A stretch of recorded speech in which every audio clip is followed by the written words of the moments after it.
At American University, we don't just hope for change, we create it. We don't just dream of a better world, we make it a reality. With a graduate degree from AU, you'll access expert faculty and connections throughout DC to develop skills and experience to turn your passion into purpose. And that purpose can make all the difference in your career. Discover the difference a degree makes at american.edu/grad school. You are listening to New Theory Radio.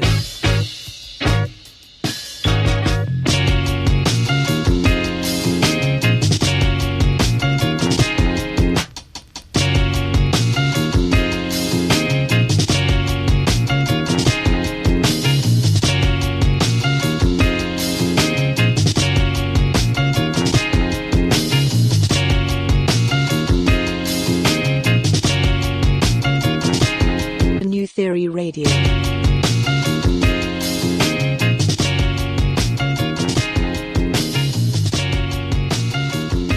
Hello and welcome to another edition of New Theory Radio, here live on Talk Radio Saga 960 AM. My name is Nav Nanwa and I am your host, and this is the show where we theorize on all things current affairs, pop culture, and everyday life. Happy Father's Day to all of the fathers that are celebrating. And yes, that is the theme of today's show. We are theorizing on fatherhood. So for the next 2 hours, I'm going to be joined by various fathers to discuss what fatherhood means to them and theories that they have applied when it comes to raising their children. This will consist of a panel discussion, which will feature local artist Reynold Thomas, as well as someone who's no stranger to Saga 960 AM. He hosts a weekly show here at noon, and that's Ryan Gurcharn. And then I'm going to be joined by a mainstay when it comes to Toronto media, someone who's been involved in Omni Television, producing breakfast television, and is now spearheading a brand new web platform called Dadspotting, and that's my good friend Mohit Rajhans. And then I'm going to be joined by someone who I go to for advice quite regularly. He is no stranger to my life, and he won't be a stranger to yours after this episode. And that is my own dad, Major Nanwa. He will be joining us on today's episode to help me theorize on fatherhood and just shed some light on how it was when it came to raising myself as well as my brother and my sister. And you're probably wondering why outside of Father's Day am I focusing on fatherhood so much? And that's because I myself am going to become a father. Yes, my wife Anu and I are expecting for December of this year our very first child. And I'm not going to lie, I'm very nervous, but I'm also very excited. And I thought this would be a great opportunity to learn from some of my peers, as well as some of the individuals that I really respect and who have also raised me, to share some perspective on fatherhood and just the roles that these individuals play in the lives of their children. And hopefully that will inspire me as I move forward with my own journey into this next stage of my life.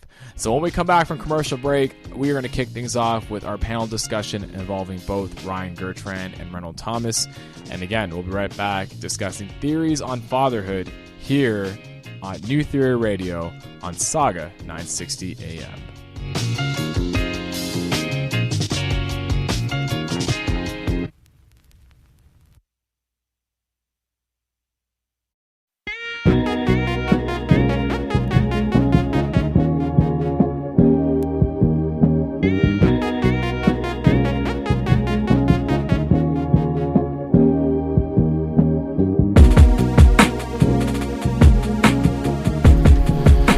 And we are back here on New Theory Radio, live on Talk Radio Saga 960 AM.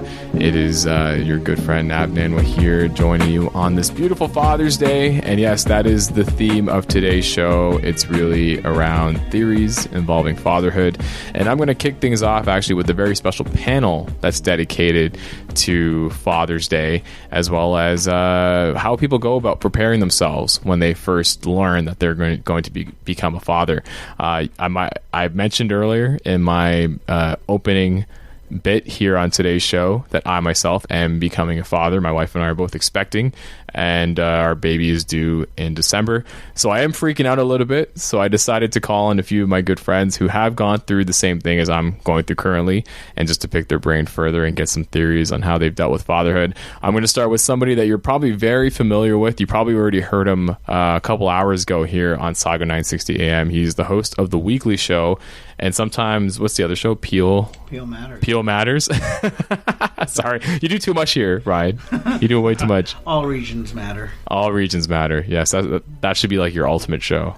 Yeah. Ryan Gurcharn's here, joining us on New Theory Radio. Ryan, how's it going? Having me now. Thank you so much. No, I really appreciate it. Really appreciate it. I might get you talk closer to the mic. You guys are getting very uncomfortable. Yeah. No, how's that? That's better. Okay. It's kind of like We Are the World right now with you and Red. And then joining us, I just mentioned his name, is another great friend of mine. He is a local artist here based in the Peel region. He's had exhibits everywhere. We're talking Detroit, we're talking New Orleans, we're talking here locally in Toronto, Ottawa, and he's someone here that also just became a father fairly recently, and he's going to be sharing just some of his thoughts, and that's my homie Reynold Thomas. Ren, thanks so much for joining us here on New Theory Radio. Thanks for having me, buddy. Anytime. So I wanted to start things off because when I found out that I was going to become a dad, there was a sense of, oh my God, what is this? Like a sense of shock, I would say.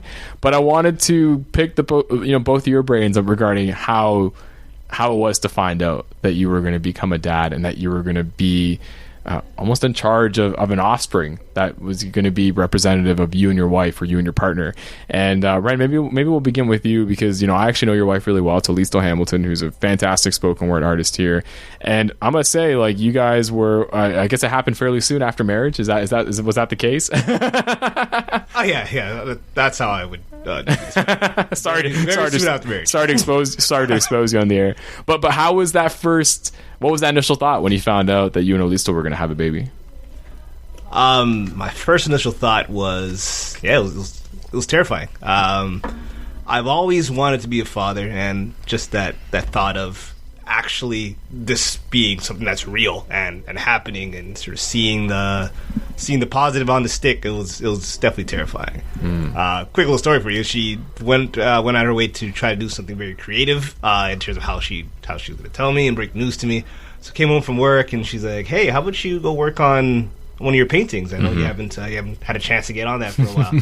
So I was like, yeah, whatever. I'll go check it out. So I'm in my studio, and looking at the piece, and she's like, "So how about this little area over here?" She's always been very, very supportive, and certainly what sort of color theme I should work on. Yeah. And I just wasn't seeing it. So then she just sort of broke her seal of how she wanted to describe it to me, and said, "Just look right over here." And she had the pregnancy test.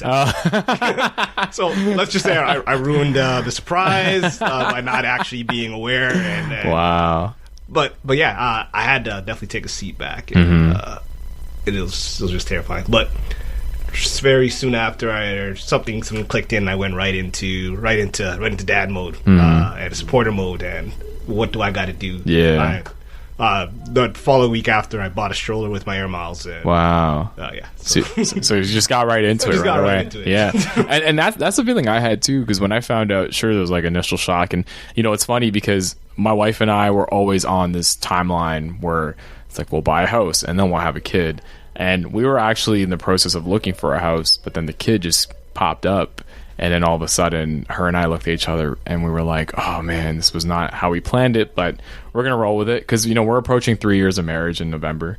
So for us, it's no longer, it's too early in our relationship, or, we're too young. We're both in our early 30s as well. So it just felt right. And it started to hit me after a while that, okay, you know what? Timing is everything. Everything happens for a reason. And then I just started to accept it. which I'm assuming is what, for unlike me, I haven't used my air miles yet for a stroller, but I'm probably going to rely on my sister and my sister-in-law for some of their hand-me-downs. But but that right away, I guess the expenses go up, right? Definitely. Yeah, it's crazy. I'm sure you can find one on Kijiji or something. I'm not sure if I trust a stroller on Kijiji. Unless that's what you did, Ryan. I don't know. Craigslist, yeah. Craigslist? Yeah, you can find a lot on Craigslist. You might be missing a few wheels, but Yeah. it's still up to code. Ryan, what about you, man? How did you find out? So I have a bit of a different story than most typical folks. So we've been trying for about 5 years or so. Oh, okay. I've been married 7 years, I think. But I've known my wife like, I want to say 13 or so. We've been together. But my issue was that we were trying and we couldn't, and then we went to fertility clinics, and so we did IVF, and it's extremely expensive. Oh, yeah. Like we also were on the adoption list, and we're still waiting. But so IVF, and then I think we did a few tries before that or something. It didn't really work out, but now, so we have 2 viable embryos. Yeah, I guess? yeah. You know, whatever. Yeah. I don't know science stuff. Sounds right to me. And so there are 2 of them, and one of them right now is my child. It's just 4 months, and the other one is frozen.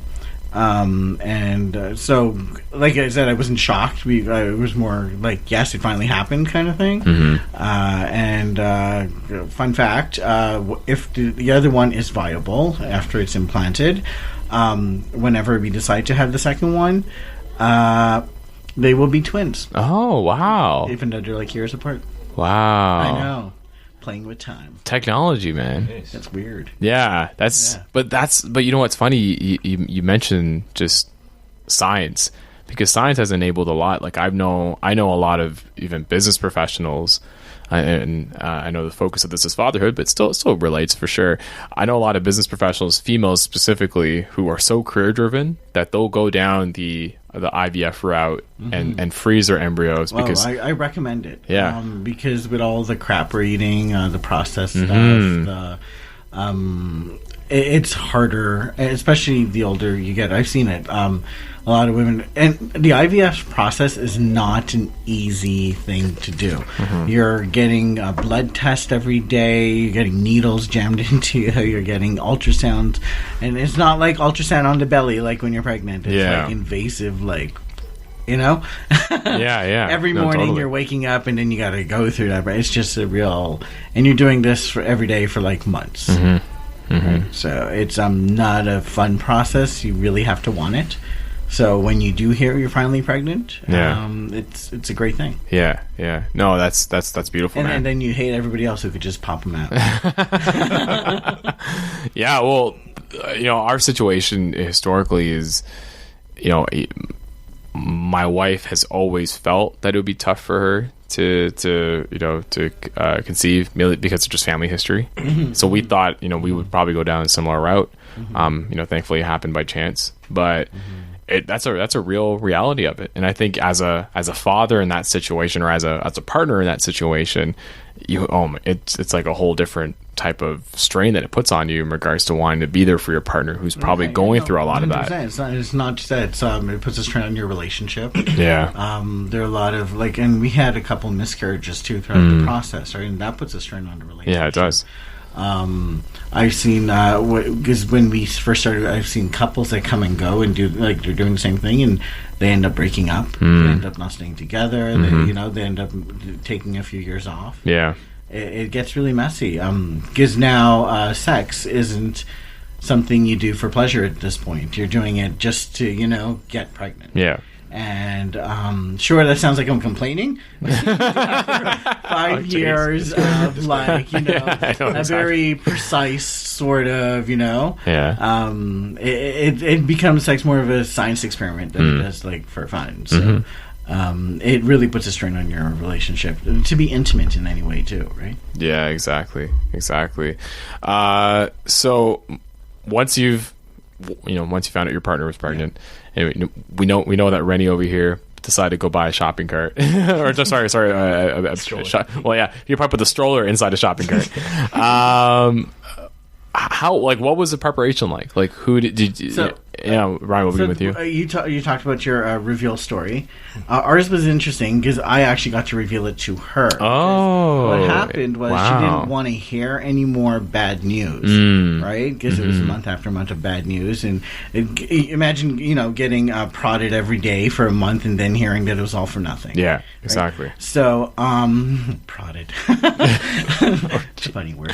See, I'm very mature for it. Yeah, I can tell. I am totally father material. Sophia, if you're listening to this, you're too old to listen. Or too young, sorry. Not even... anyway, so I revealed it to her. So then we had the nurses call my cell phone instead of hers, right? And so when I found out, I went to Starbucks and I had them write...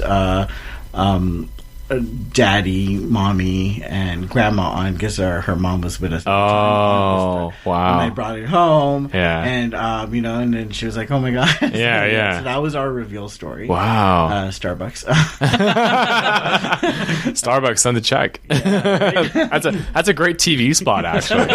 The one that just clenches the heartstrings. That's it. Yeah. It was more caffeine for me. Oh yeah. And I guess once we found out that we were pregnant, we didn't actually prepare because we were so worried it was going to be another miscarriage that we didn't do anything to jinx it for like 5-6 months. Right? So we just pretend everything was normal, except she didn't have alcohol or anything like that. Yeah. I had enough for both of us. You had her share of it. Yeah. Yes, and everybody else who lived on that street. So when we actually did find out, after 5-6 months, then that's when it became real. We're like, okay, it's staying. We've made it past longer than we've ever. So that's when we started actually, I think, baby clothes for the first time. Really? Eh? Yeah. Wow. To really just get you in the mood of, hey, there's this little tiny thing that used to live in, in my scrotum, and now it's not. I actually love how graphic Ryan is with his actual descriptions, but they're true. Like it's all real life. It's so weird. Biology class. It is, yeah, totally. Like I told you, everything is like a science experiment for the IVF. So my entire outlook on this is totally skewed. Yeah. But Rennie, for you, man, like after the stroller, what came next? For us, we don't want to say we tried to keep it a secret, but for the same reasons of we didn't want to start telling sort of family like that, just in case, I'm sure anything can happen with potential loss. So for 5 months, it was really just we were the only ones who knew that. Myself, Ali, and pretty much anybody who I saw, like the store clerk, I'd be like, "Yeah, I'm here to buy the bread, and by the way, I'm having a baby." Just because I have to tell somebody. Yeah, exactly. It's like, I'll take 2 of those, and I'm having a baby in December. December 31st is the due date. Yeah. And they'd be like, okay, well, here's your change. They're like, well, thank you for listening to me. So to get prepared, it's like, what's up with that guy? we also didn't want to find out what the gender was. So we didn't really have anything aside from the stroller that I purchased off my Irma's in terms of the actual tangible things until probably around the 6th month. And that's when all of our family knew, and they started asking sort of things that we wanted. Drove the moms crazy because they wanted to know why we didn't want to know what the gender was. So how am I supposed to buy? I'm feeling that right now, man. My mom and her mom would be like, okay, well, I have this pretty dress I want to make, or I have this thing I want to purchase I saw in the store. But you guys don't want to find out what the gender is, so I don't know what to get. Yeah. So we had the stroller, we had clothes. Ali, Ali, very, very process driven, so she read every single baby book there was. Yeah. I was relying solely on my my instincts. Yeah. She was like, hey, dad brain, man. Did you read the book, or you want to read this together? I'm like, I don't want to read anything. I'm prepared. I know exactly what to do. And that's wow. Did you end up taking the prenatal classes? We did. Well, she scheduled it, and I happily process driven. But it was I enjoyed it. It was definitely done from a different perspective. I've tons of family in the sense of I've always sort of grown up around children. Yeah. But I've always been Uncle Rennie. Yeah. So this was really a case of well, now Uncle Rennie, the baby's not going anywhere after you leave, or they're not leaving. You actually have to be as fully involved. Exactly. And my mind started running through. Okay, well, now I'm not just the fun uncle. The Funkle. Funkle. Yeah. Let's patent that. Now I'm not just the fun uncle. Sort of mind runnings down. Okay, well, what if I have a little girl? Yeah. I'm gonna have to sort of instill some discipline, instill some values. Exactly. Things that I want to sort of see in her, that when she finds somebody, I thought right down to when she's 30 years old. When I feel that she'd be ready. And what if I have a little boy? What if I have a little black boy? So well, not what if. When I have a little black boy. Exactly. Those separate things were As definitely opposed to a white boy. Yeah, I was just to set the record straight, just in case, things going on. You never know. Gene swapping things. But that's an interesting point, because I'm in the same boat, because my sister has a son and a daughter, so I've always been known as the fun uncle as well. And for me, whenever I would get that baby fever, I would just want to go hang out with my sister and hang out with the kids. And then once they were gone, like, I'd wipe my hands clean. I'm like, all right, cool. Like, I've had my fix. But then now I'm going to have that, to your point, permanently. Like, it's going to be a part of my life. Then you're like, oh man, like, I got to start thinking about things a lot differently, and I got to start living by example. Not just that, is I'm pretty sure you're not, like, right now, we're doing this whole thing where we don't want her to watch TV. So that means the TV's not on when she's in the living room, which is almost all the time. Yeah. So I don't get to watch TV. Oh no. So you miss Game of Thrones. Raptors, everything. Yeah. Oh, Raptors too. Everything. I know. No wonder you strolled in thinking we already won. Or maybe we did. Who knows? Yeah, this may or may not be pre-recorded. But this is also, you were talking about, you didn't know the gender or the sex, and it was the same thing with us. It's not that we didn't actually want to know the sex, is that every time we did ultrasound, the legs were crossed, so we couldn't tell. So this baby was like not, and we didn't know until she actually gave birth. So the clothes modest. We got were very modest. Now, still very modest. And when we were buying clothes, it was so hard to find gender-neutral clothes because people put such an emphasis on blues or pinks. Yeah. Like, we want to genderize these child at such a young age. So, I never really realized how much we bombard them with, you got to act like this. All the boys' clothes had dinosaurs and trucks, and all the girls' clothes had butterflies, and, I was like, what if the girl wants to play with dinosaurs? Yeah, I don't exactly. know. But it was, or drive a truck.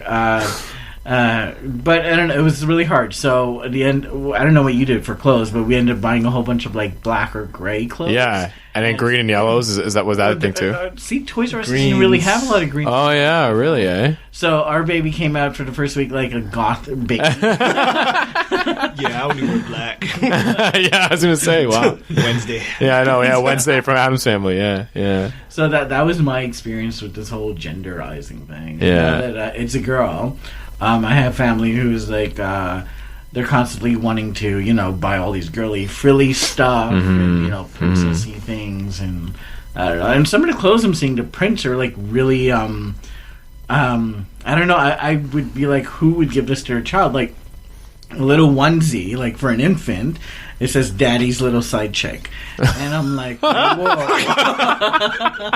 what is?" Wow, it's getting very. Should they get that? Aren't we naughty? Or this is like what's going on? This is what we're doing. Like, I don't know where we're headed as a society right now. If this is like acceptable, or maybe I'm just being too offended easily or something. I don't know. No, it's fair because I've seen a lot of, and it's one of the, so going back to some of the points that were brought up. Our parents, well, specifically the moms, similar to you, Ren, are pressuring us to find out who the sex, like what the sex is of the baby. And I don't want to find out. I think there's only a few things in life that are truly a surprise. I want to keep this first one a surprise because, again, it's just keep it unexpected, just like how it happened.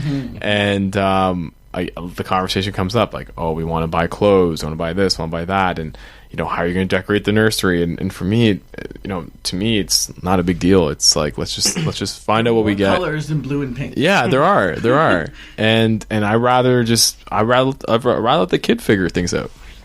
as our monitor goes to sleep. Yeah. We really wanted to. So, granted, we were really only married for a month and a half. So you guys know, we only really married for about a month and a half before we found out. You have to reemphasize that in the mic. Yeah. So we really had a lot of us to work on. So we were newlyweds, first time living together. Wow, yeah. So there was a lot of pressure in terms of finding our own space. We're both individualists. Yeah. While we were dating and together for although it was quite some time, we still would get together, and then we would disperse. Yeah. We'd go find ways to be individualists. So about maybe a week, a month or so in, she would come downstairs and be like, "You're here?" I'm like, "Yeah." She's like, "Okay, well, I kind of want to write." And I'm like, "Well, I kind of want to paint." I've never painted with anybody with an entourage before. Yeah, exactly. Anyway, you can go back upstairs, and so try to find that space for creativity, and then also with like the workforce things like work stresses and things like that, and sort of coming home and trying to be there was no real unwind anymore. So it was, how do I come home and make sure that I'm finding space and time for her, and how she can do the same for me, and trying to find out about each other, our everyday things that's not shared once you're the true you. Yeah. Right? Another thing that was what I had to prepare for, as well as her, was this process of trying to be the best supporter throughout this entire pregnancy. So there's a lot of things that I don't think the baby book could prepare you for, or you didn't read any of them. I didn't read any of the baby books, by the way, but I don't think there's anything that could prepare you for what she's going through. Yeah, no book, no app, no anything. Emotionally, I did physically. download an app. Oh, yeah? It was really bad. What was the app? Was it the app that tells you how big your baby is weekly? You're going to put the app out of business some right survival mountain or... Really? Yeah, they tried to use a baby app and made it so hyper masculine. It's about a lumberjack climbing a mountain. Oh, jeez. Reddy's like, where was that when I needed it? It had a different sort. Yeah, that's exactly right. For those of you who can't see this, I did a lumberjack pose. Yes, it was quite on point.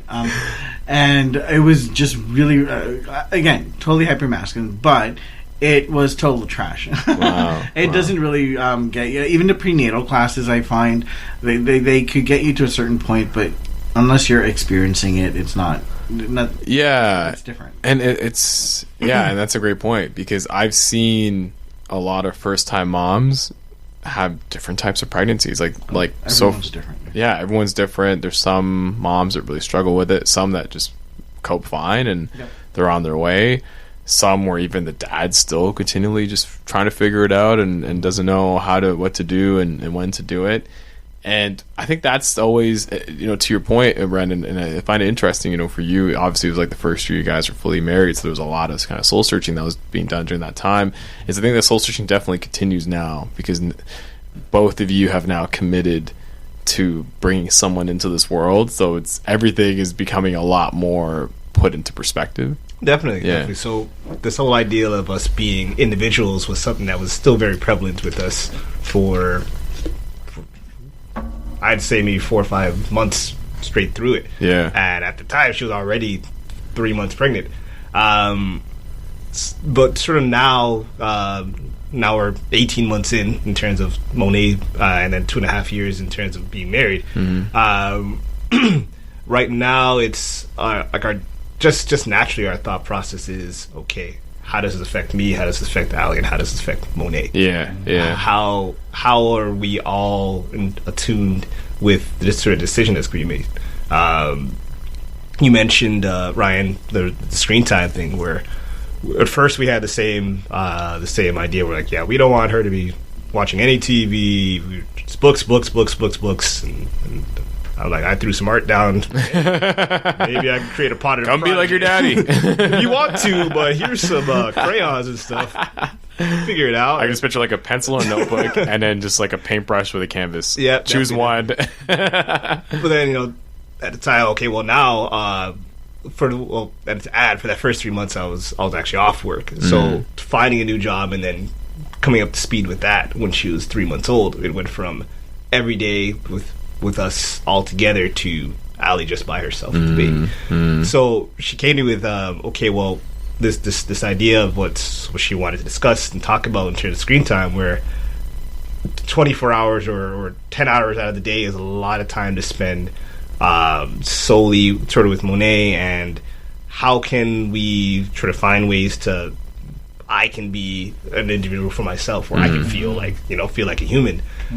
She always puts it as, well, her words would be, I want to feel like a person. Yeah. And it's funny to say that because we are people, but that whole idea of feeling like an actual person is something that we didn't actually see until Monet was there. Where it's like, when you're solely in parent mode, you're forever giving. Yeah. And you got to make sure that you find time to give to yourself. Exactly. Yeah. Otherwise, what happens is you forget to sort of take care of yourself, and then if you're not well, you can't actually produce and take care of. You take care of your spouse or take care of the child. So there needs to be that cycle and that balance. Yeah, especially if you're breastfeeding, Reynold.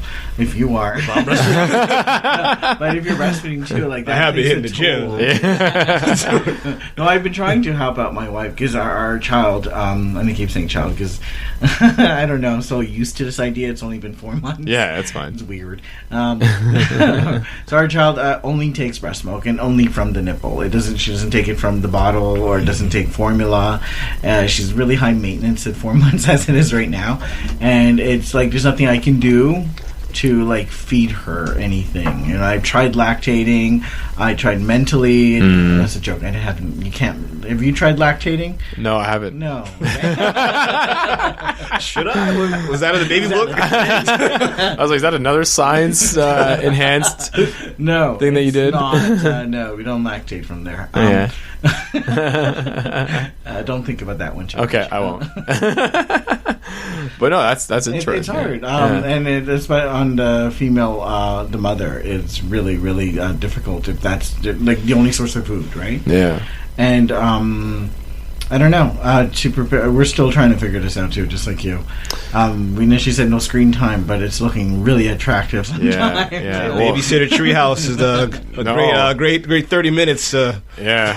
Well, that's actually a good segue. When we come back from commercial break, I want to pick both of your brains about how you adjusted to fatherhood, because obviously the preparation is key, and getting that right mindset is definitely important. But once the baby came, what has been the adjustment? And we'll learn more about Ren and Ryan's fatherhood journey when we come back here on New Theory Radio on Saga 960 AM.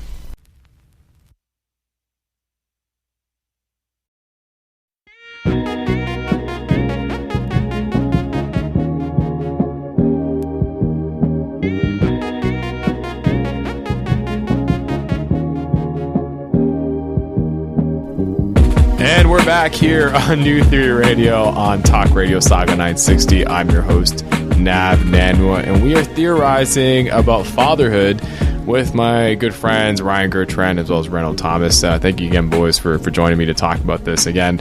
It is Father's Day, so thought it'd be great to do a Father's Day Theories on Fatherhood episode for this week. And we just did a complete segment regarding sort of the journey that existed for when you found out that you were going to become a father, and just what went into your mind to prepare yourself. Now let's fast forward a bit and let's talk about when the baby came. How did you adjust? Like, what was the process like, and how much of it was a lot of trial and error when it came to what you were doing? And maybe Ron will begin with you. Just put you on the spot. No. Trial and error. Well, every time I drop her, no. Oh my god.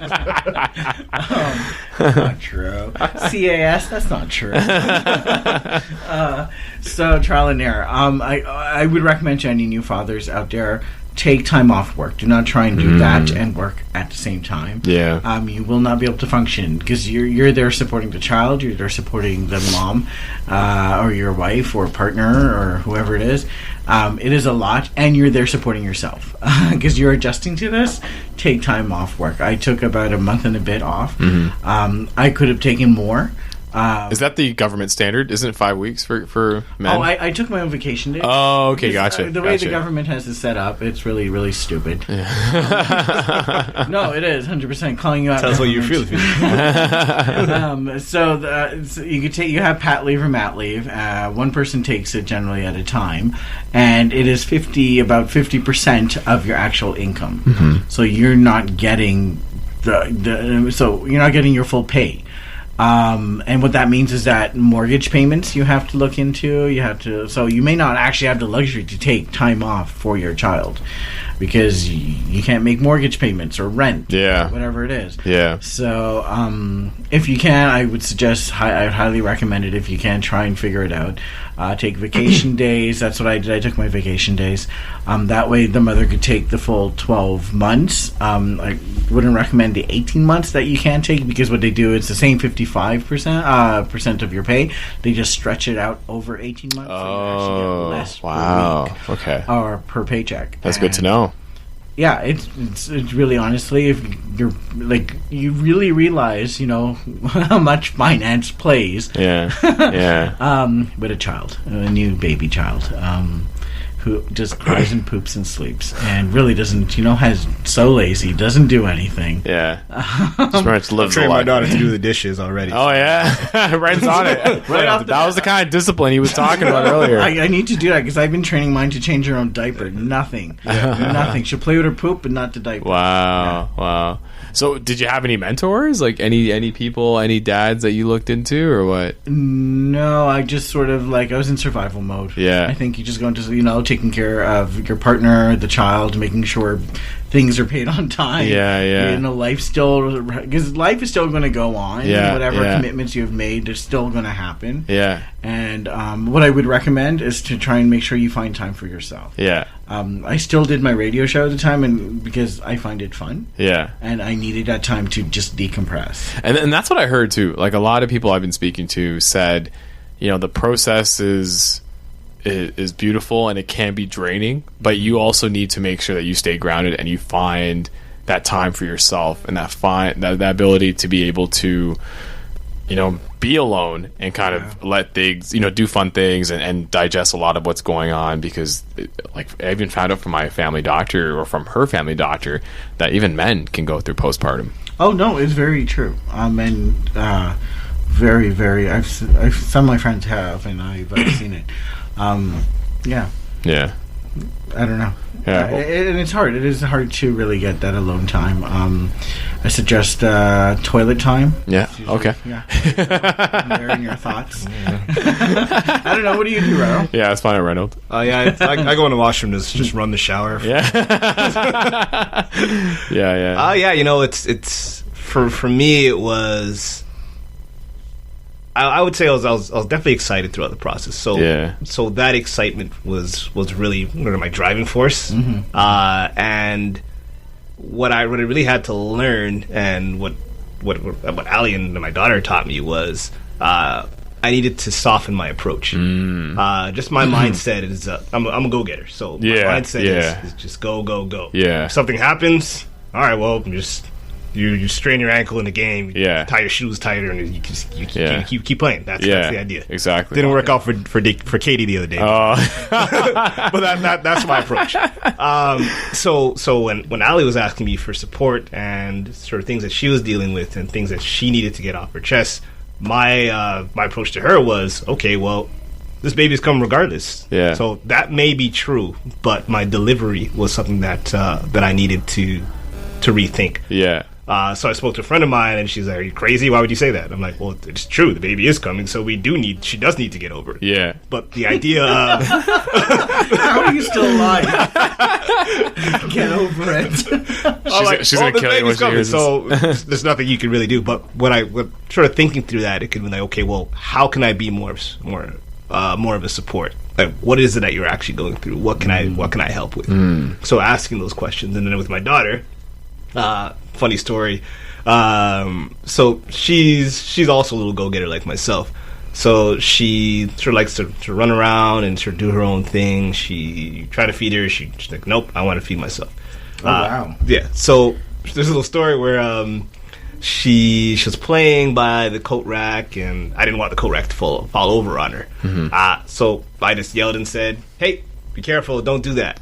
And I guess my thunderous voice towards her she just started just crying, and it broke my heart. Yeah. I was like, okay, well, I want to be of support to her. I want to take care of her.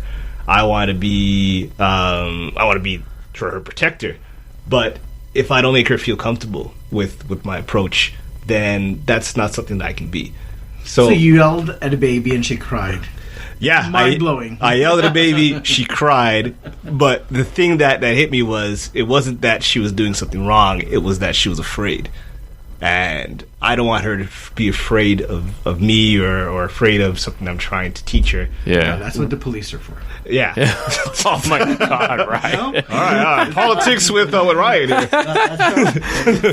Wrong show. Yeah. But how can I be that? Well, let's soften it up. Let's find a way that she can understand me. I don't know why. Why do we instill that just because you're an adult you have authority over somebody? I don't know. That's weird. Because their brains have not developed. I don't know. Yeah. So sorry, Ren, you were saying. I don't know. I just that's sort of my idea. Like I want her to feel that I'm here to support her. I'm being direct. But there's that thin line. I don't want her to feel like, okay, well, I can walk over him. But I want her to understand that if I say something, it's in support of you and in support of your overall well-being.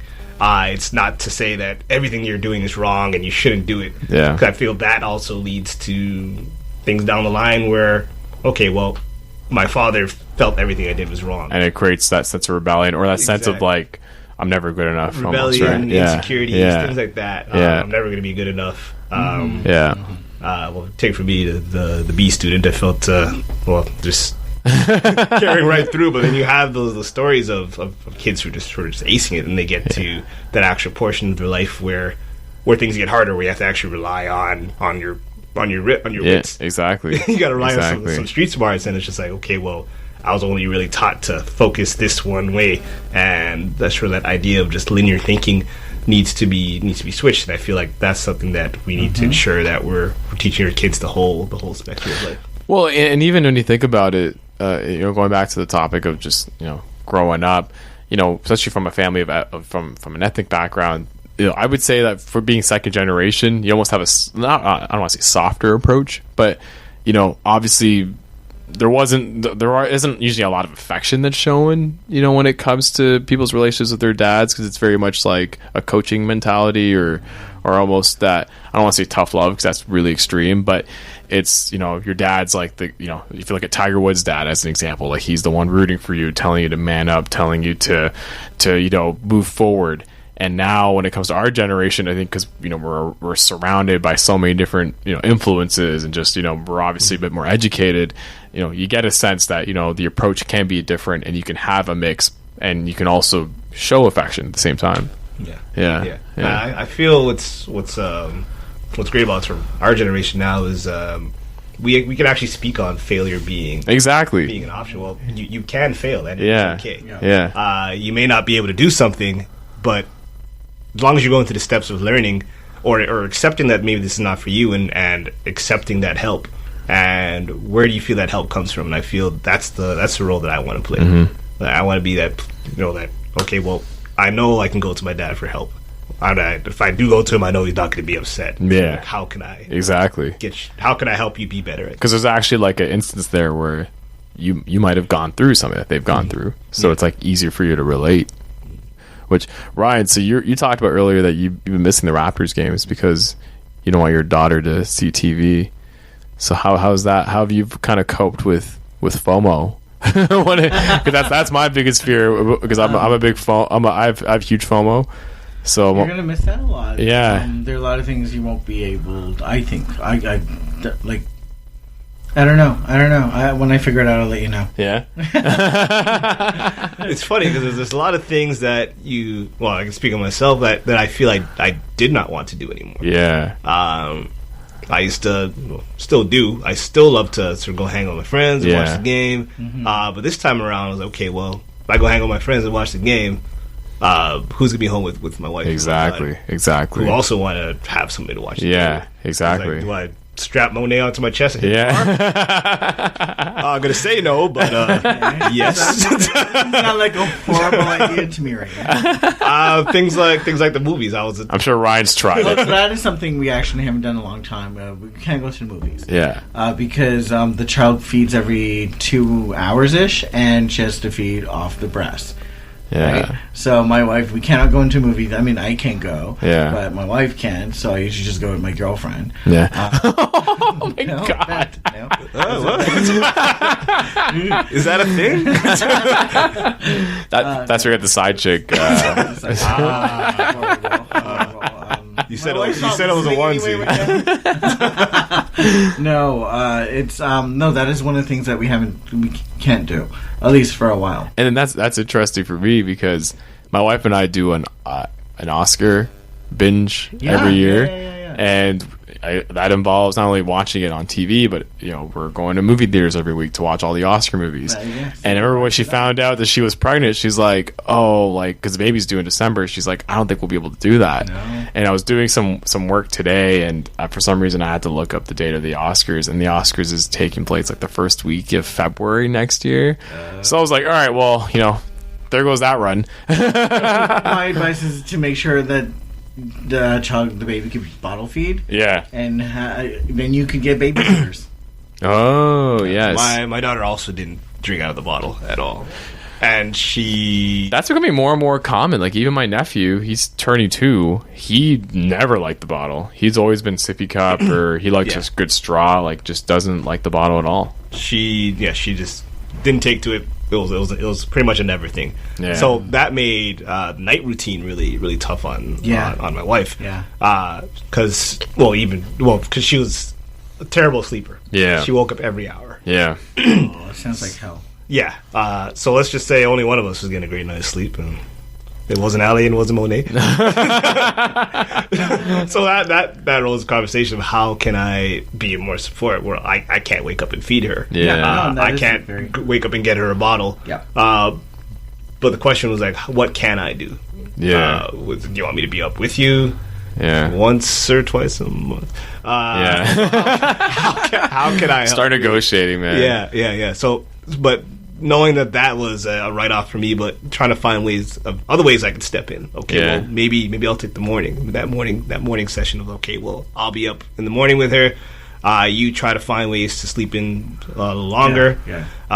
Even now, where she's been going through it, I was one trying to find new tactics in terms of trying to find ways to help her sleep train. The first thing of trying to let her cry it out did not work. No. My daughter's pretty much an opera singer. She will go for a full hour just screaming. Healthy lungs. Really, eh? She will scream for an hour. So that was a write-off. Yeah. Okay, well, let's try the sleeping in separate rooms. So what the logic behind that was if Allie's in a different room, she can't actually smell her to wake up and want to feed. Yes, that's the thing. So that actually was what worked, and she went right through the night. So that was sort of me trying to find some research, asking friends. Reading a book? No. No Never. Yeah. English major, but I don't read books.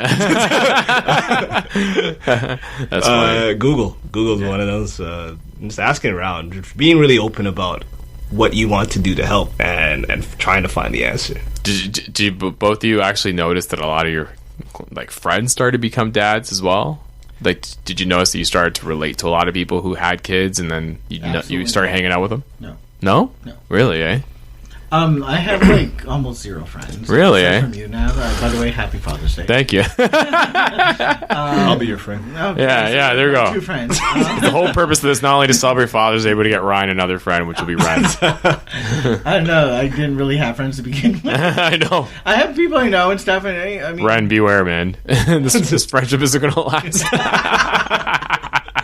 I'm the worst friend. I put myself above everybody. Really, eh? No. Your resume is not looking too well. But Ren, what about you? Did you notice you were hanging out with a lot of other dads and just? Well, funny enough, strategy. a lot of my friends, after myself got married, two close friends of mine, they also got married. Oh, okay. And then after Monet was born, those two same friends, they're actually expecting this year. Oh, so excellent. One just had their baby like 2 weeks ago. Yeah. Another one they're due in September. Yeah. So, as my life was changing, what was great about it was not like myself sort of reaching out to being like, okay, well, now I got to try to find new things. Those changes are actually helping with close friends of mine. So, Yeah. what was great for me in a sense of what I like to do is be that supporter. So they were asking a lot of questions for me, like how did that first few months of marriage go? Like how did that first few months of pregnancy go? How did that first few months or weeks of a baby being newborn, and myself being able to add value and provide those answers to them. In terms of my some core friends that I still have, but who don't have children, and I don't want to say the relationship's changed. I'd say It's harder, value isn't it? and perspective in terms of what I want to do. And what I can do has changed. And what's great with them is they're very supportive of that. The invitations will still come out, but they're very supportive in the sense of, we know you have core values or other responsibilities, but here's what's going on. Let us know if you can come out. If you can't, let us know if we can bring it to you. Yeah, that's awesome, man. Yeah, so really had the great sort of supporting cast. Yeah, and we've been in that same boat with our friend circle as well, where everyone got married around the same time. Some of those marriages are like, some of those friends that have been married are now getting married now. It's kind of in the last crop.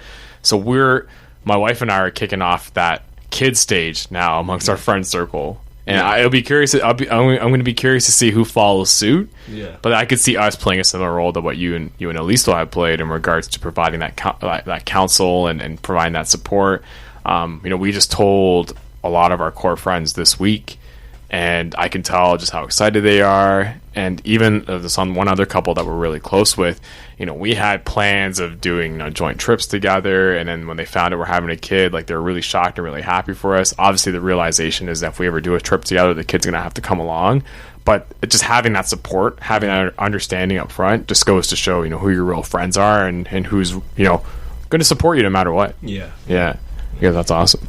Just to kind of close this segment of the show up, wanted to get maybe a dad tip from the both of you regarding, or maybe even a dad hack that you guys have applied to your life that has allowed you to either sleep in or not get in trouble with the wife, or be able to kind of relate to your child. And Ryan, we'll begin with you. What's a dad hack or a dad tip that you can share with us 4 months in? Because clearly you're an expert. No, far from it. I think one thing I would say is that as a new parent, first child, you will feel like something is any little thing could harm your baby. That's not necessarily true. They're actually pretty strong. Yeah. Resilient. Like, they would bounce back from, if you think like your nails or something might dig them or scratch it. Like, if you're worried about something, like, because it's in you, but the head's going all crazy. Yeah. They're actually not as breakable as you think they are. Mm-hmm. That doesn't mean go crazy. I just like, no bungee jumping with a baby, but that was one of the biggest takeaway thing, because I was like, I was afraid I was going to break this child. Yeah. But I think all baby, I don't know if it's just mine, but she's pretty she has her shit together. Yeah, nice. I'm gonna have to beep that out for sure. Yeah. Rennie, what about you, man? What's a dad hack tip, or just a suggestion that you have that you've learned over the last little bit? One thing I would definitely say is trust your instinct. I mean, people have been doing this for millennia, and a lot of the things that are sort of been in place, and not some of them are not necessary. Like, like you're mentioning, they're very durable. Durable. It's like the tumble cycle in laundry. They'll definitely bounce back and be fluffier than ever. But just really trust your instinct and ask for help if you need it. Whether that be actual help in terms of support from whichever support system you have in place. Help if you need help or mentally, if you're struggling through different things that you need to talk to somebody about. Make sure your voice is heard, and yes, just stick to your guns. I feel like that is something that I've been utilizing for the year and a half that I've been a dad. If I needed help, or if I needed somebody to talk to, if I not sure what's wrong with the baby, call somebody and say, hey, well, this is going on. What should I do? In a lot of cases, somebody's definitely going to be open to helping you and provide you with some feedback. And another thing I would say would be just have fun with it. It's something that's forever changing and growing every day. Yeah. Right now, my daughter's just a lot like my wife in terms of she loves to chat and speak and joke, and she's learning new words every day. So just find time to enjoy it and have fun with it. Awesome, man. Well, no, great conversation, boys. Really appreciate the candor when it comes to being a father, and as well as the advice that you're giving me indirectly. That's why I'm recording this, so I can hold on to this forever. And in case I mess up, I'll call you guys and say it's all your fault. I'll take it. No, but Ryan and Ren, thank you so much. That's again Ryan Gurcharn. You can hear him every single week on the weekly show on Sunday mornings at 10. No, 12. 12? For lunch. Did you move it? No. Oh, okay, so maybe I was wrong. Yeah. So it's at 12, and then sometimes Peel Matters. You don't want to listen. Peel Matters on what day? That's Monday to Friday, 7 to 8. Yes, and that's a show that Ryan produces, and you have Joe Hornick hosting, I think, Monday, Tuesday. Yep.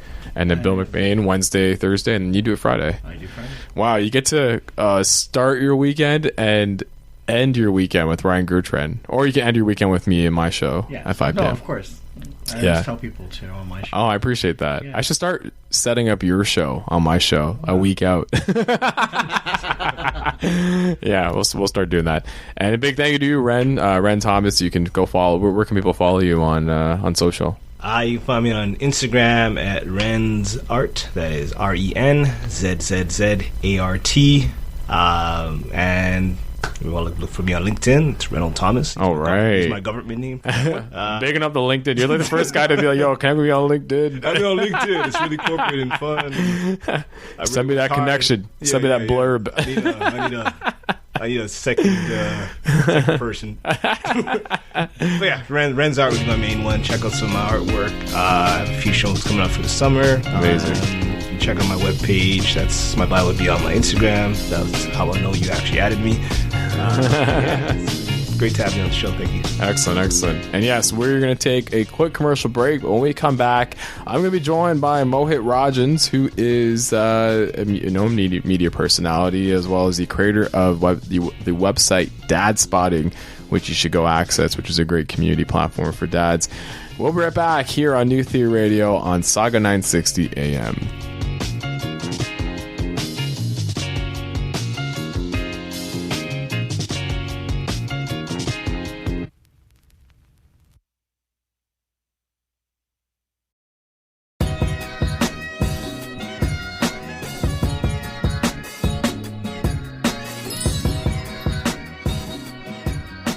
We're back here on New Theory Radio with my guest. You might have heard his voice before, or heard his name before. He's no stranger to the to a microphone. To a microphone. The Toronto media community, the Canadian media community. Yeah, it's community, all these different communities.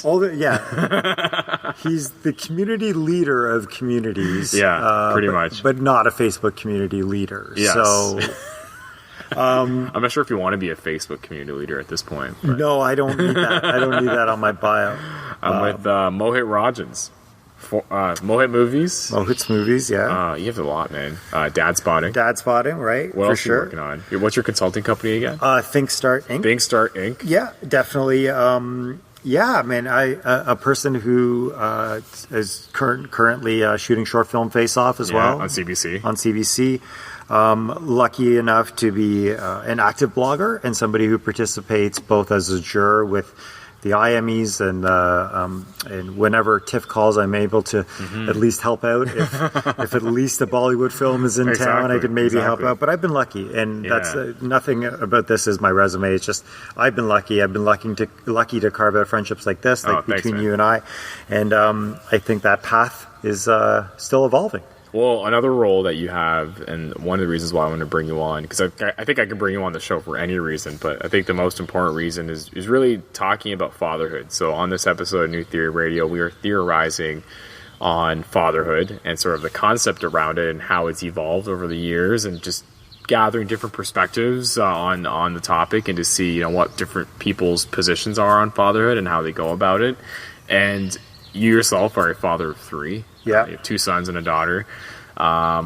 You obviously, we mentioned earlier, have started a platform called Dadspotting, which is the whole purpose is to really promote dads and provide that community aspect of it. How would you describe sort of your foray into fatherhood? When you first became a dad, what was going through your mind, and how did you go about approaching sort of the relationship that you were going to have with your first child?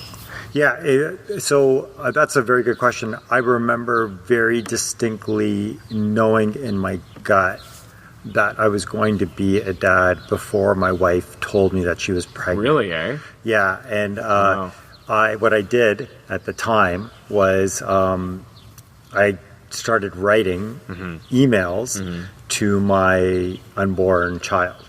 And I started a Gmail account, and it was for my firstborn at gmail.com. I still think I might own the handle. That's a good email address, too. Yeah, that's why. I should check and see if I still... That's going to be another business idea. So I had it, and so for the first 4 weeks, while I was sort of going through the emotion myself, before my wife had the courage to sort of be 100% that this is the case, I wrote. And surprisingly enough, I carried that tradition on for all 3 and transferred it to their names. And they have this little diary of what life was like while they were being created. Yeah. That's awesome. And so when Katie, your wife, was pregnant, was it a planned pregnancy, or did it happen out of the blue? The joke I always make is I was always told that we were just practicing. Okay. Yes. And so apparently this is the one sport that practice is all you get to. Like you don't get to the big leagues after. It's not like when you win something that you get to move on. Yeah. There's a new round of it or anything like that. No. So fortunate, obviously, that we were able to have some control and blessed because of it.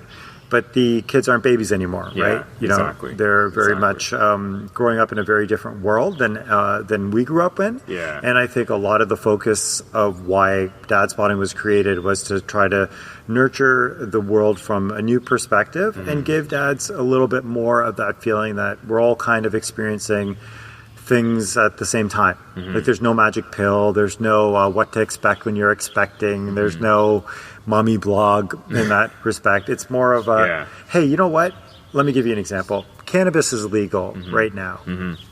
What do you tell your children when you grew up for your whole life? It's you know what I mean, saying like you should say no to drugs, and how something that's no longer considered a drug is freely sold in the market, right? And and a country is benefiting off it, and it's part of an economy, and you have to discuss that as part of the safety and all the health and all that. There's many aspects. My kids are interracial, right? And so that's not uncommon now. It's not. It's everywhere. The playground is beige. It is. It totally is. And what I wanted to actually talk to you about was the fact that you and I both came from immigrant families who came from India to Canada to start a new life, and obviously the concept of fatherhood that existed with our parents is a lot different than the concept of fatherhood that you and I live in right now when it comes to the world that surrounds us. So when you were having your first kid, how often did you default to conversations with your dad regarding advice, and how often were you almost looking at your own childhood and really reflecting on that when it came to just what you were going to do for your child as it's playing goes by. Yeah, as the journey was documented beautifully. We're currently outside of the Saga 960 studios and in Mohit's backyard. It's a lovely sound and view. It's a natural one. It is. You know, that's a very, very interesting question, because I don't think my dad necessarily wanted the burden associated with. It's really tough because the two biggest differences are that we're hyper involved as this generation of dads. We have to be, we want to be, and there's no shame in it. You'll see more dads pushing strollers now than ever, and maybe even have a say at what stroller you get to buy. You want the one with the chromed out wheels. And the second part is that it's dual income, right? Where many of us are living lives that are dual income. There's equal footing in some cases. One partner is making more than the other, whatever the case is. Both of you are needed to survive. So from a relationship standpoint, that's a very different way than our parents grew up. I didn't have a lot of conversations with my dad about a guide to parenting or anything like that. But one thing I have traditionally relied on is those checkpoints for them to understand how I'm evolving. So their worry at the end of the day is my family, obviously, but their worry is also me. And they still care about me in particular, and they check in on me, right? And that aspect gives me that comfort that regardless of trying to work out this parenting thing the way I'm trying to do it, that there's still that comfort in knowing that my dad's still there to talk about anything from professional life to parenting to emotions to finances and all that. That's more important than, hey, you should try, you know, rocking your kid left to right instead of side to side, or never go out on a Tuesday because all those superstitions. Yeah. No, that's interesting you mentioned that, because ultimately I know the fact that you mentioned earlier in Canada, the fact that interracial marriage is so common now, even the second generation, and I'm speaking more so on behalf of being of South Asian descent, like my parents are obviously way more religious than I am. So with me, you know, thinking about bringing kids into this world and wanting to imagine just the type of environment that they'd grow up in, I'm almost like things like religion, things like lifestyle, things like even just my own personal fitness have now come to mind, and now I'm trying to wrap my head around, okay, what is that going to look like for my offspring? Like, how am I going to sort of create an environment that allows them to kind of understand these things without feeling neglected? So I'm working on something right now that hits right on that point, and I think that trying to drive yourself crazy to answer those questions, trying to answer those questions will drive you crazy. So instead, in my opinion, you have to think about the one basic thing that's gotten you to this point, and that is, don't be dumb. Yeah. Right? Everything that is intuitive to you has gotten you to this point. You found a partner you wanted to have a child with. You have your own place together. You've hit certain professional milestones, all of that stuff. The extension that happens now by bringing another family member in is the extension of what you're prepared for. It's when males, unfortunately, let their egos get the better of them that they start to make the stupid mistakes that are counterintuitive to what you know is right. You know how to nurture. You know how to feel. If you're selfish and you're dealing with your own issues and all that sort of stuff, well, that problem was there before the child was there. So working that out is important. I don't know if I'm answering your question. No, you are. But I do firmly believe that just like the simplicity associated with trusting your gut and knowing you're going to, look, your kid's going to get sick. Your kid's going to get hurt. Your kid's going to argue with you. Your kid's going to make you smile. All of those things are going to happen. That range of emotions are there. But you've dealt with all of those emotions in some capacity to get here, right? It hasn't been just dropped on. You haven't been dropped on this earth. Yeah. And I just believe that males need to nurture that a little bit more. But it does come with drawbacks, right? Because you also have stereotypes too, right? You arbitrarily 10 years. 20 years from now, you'll say to somebody, "Oh, I'd never go to Western. Yeah. You have no context. Yeah, yeah. It was just you were rival schools back in the day. You just hate it. Yeah, exactly. Yeah. Right? You have those things, but that also goes with don't be dumb. Right? Yeah. You will evolve as a human and continue to. The whole concept of nurturing is interesting because there is this distinct masculinity effect that exists when it comes to being a dad and wanting to, administer tough love and wanting to be almost that coach rather than somebody that's gonna, hold and cuddle and sort of show affection. Right. And I noticed, growing up, and I'm growing up in a South Asian family, and my dad was not like my dad actually did show a lot of affection and he did have his moments where he was very firm as well. But I've also seen in other families or in other friends, just that almost, disconnect. Yeah, that disconnect that, my dad's the strict one of the family and I can never cross him, and I don't really have a relationship with my dad because he never really shows affection and he's always stone faced. Yeah. And I'm starting to see now in this second generation that's coming up, or second or third, whatever, this new generation that lives here in Canada, that's not really existing. Like a lot of the people I know with kids are more in tune with their kids' emotions and just how they should act. So when you were becoming when you were having your first kid, that was Maya, right? My daughter, yeah. Did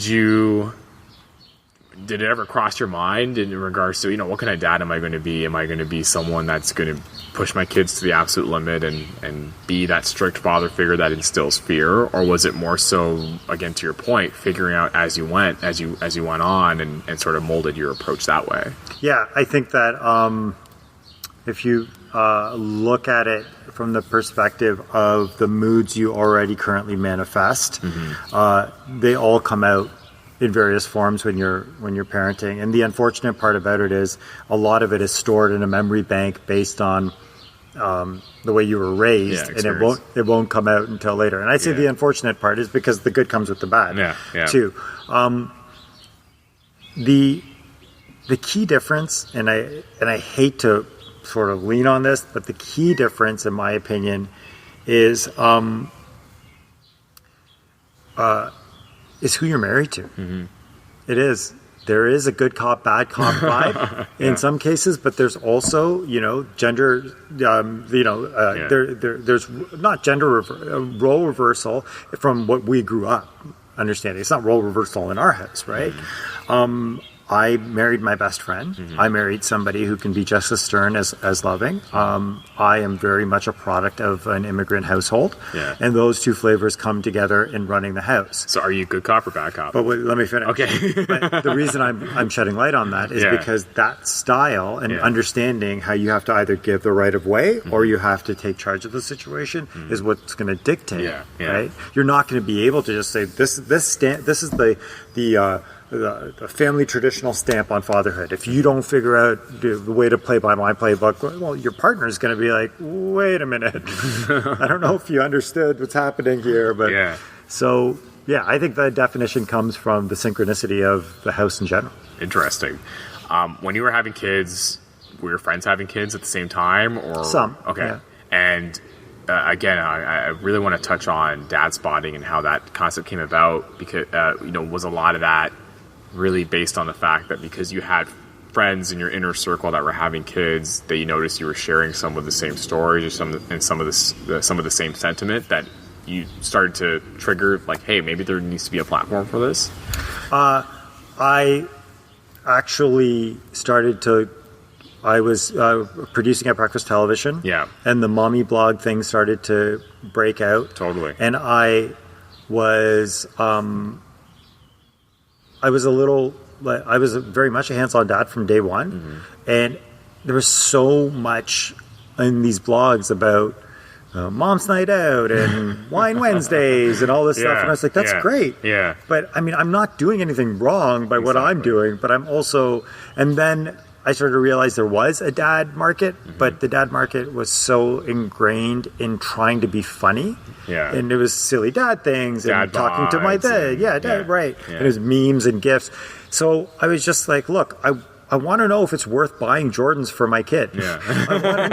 I want to know if my kid's going to break this iPhone 10 Yeah. or if I should get like the cheaper whatever. Exactly. I want to know how I can hack my way into not paying for something. These are things that I want to have a discussion about. Yeah. But more so too, we have a culture that's a mix of so many different cultures growing up in Canada, right? And so if we don't have an avenue that explores those similarities, then what are we all just going to be? Oh, you're a Raptor fan, you sit there. Oh, you're a Leaf fan, you sit there. Like, no, these fans love the same things. Yeah, et cetera. exactly. So I'm just trying to figure out a way for Dadspotting to really be a cultural place where we can start to define a little bit more of what we think is dope and what we think is going to preserve the things that we love, like Yeah. hip hop and music and the stuff that we grew up really appreciating, without it making it all about gifs and memes. Did you ever feel, again, you talked about your experience with breakfast television and how, and I still remember that phase where it was all about very niche groups, and mom groups was definitely a part of that, because these people started to realize that moms were making key decisions when it came to products you should buy, or Right. things that their kids should be wearing, or what food they should be taking in or making for dinner. Did you ever feel, when you had these thoughts around, hey, maybe there should be a dad angle to this, that it was going to be met with some negativity? It was. Oh, okay. It was. Yeah. Oh, I brought it up at that time. Oh, you did, eh? Yeah. Yeah. Little known fact, and let's put it this way. I won't mention the It's up to you. I'm not. No, I can't. Okay. Okay. So what I did at one point in my life, take paternity leave, and a boss of mine called it the career killer. Really, eh? Yeah. And that's He's usually like- the flip side. Like, I've seen women who dread taking maternity leave because they get told that by their bosses that, hey, you take a year off, who knows where your role is going to be. Yeah, no, I actually got hired at Breakfast Television originally because of 2 paternity leaves. Wow, So really? I went to maternity. Oh, maternity, Yeah, okay. not sorry about Yeah, that. yeah. But still, like, Yeah. I mean, that was my luck. I just happened. It was the toughest show to get on. They didn't hire outside. They promoted everybody from within. You know, it was at that time. Yeah. You know, in its glory days type thing. Not to say it's Still a good show. pause on that. Yeah. But sorry, what were we talking about? We were talking about before I got into the Yeah, sort of the negative connotation around Dadspotting. So it didn't. So it wasn't received well. Shows like City Line and shows like Marilyn Dennis, etc. They prove that that market is even bigger, right? And so it wasn't received well. But I will tell you, when I finally started to nurture where I felt like in what we could do, I added the movie element. I remember City Line, Tracy was so good about it. She let me come on and do a segment about fatherhood and movies, right? And Sweet. it meant a lot, right? did, Be yeah. able to Yeah. use my competencies like that. Yeah. But the other aspect that's true is that I did everything with my kids right from the start.